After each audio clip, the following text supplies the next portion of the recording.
Ako po si Nerissa Rediga from San Pedro, Laguna. Nagkaroon ako ng H-mole or Kiawa na tinatawag nila.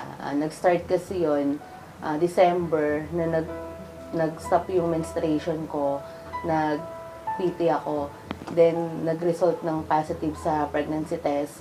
Tapos, bandang February, namumutla na ako, nagbibilid ako, nagpa-check up ako kasama yung tito ko.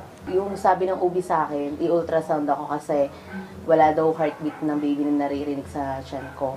Then, ino-offer niya sa akin na magpa-RASPA ako and chemotherapy. Tapos, hindi ko siya ginawa kasi yung time na yon nag-aaral ako. After a month, nagpa-consult ulit ako sa PGH naman. Pagka-check up sa akin, hindi na ako pinauwi. In-admit ako diretso. Tapos after 30 hours, tinanggal na nga yung sa akin, H-mole. Then, nagstay ako doon ng 5 days. Tapos, gusto mangyari ng doctor another 5 days para sa chemotherapy. Ayaw namin ng chemo. Tapos, after 2 months, inintroduce sa akin ng tito ko yung magnetic napkin, yung sa long reach. Tinake ko siya ng 2 weeks. After nun, may lumabas na buong dugo sa akin. Tapos, nagdire-diretso yung bleed ko, para akong inaagasan. Pero wala akong nararamdaman na masakit sa akin or ano. After nun, nag-normal na yung menstruation ko.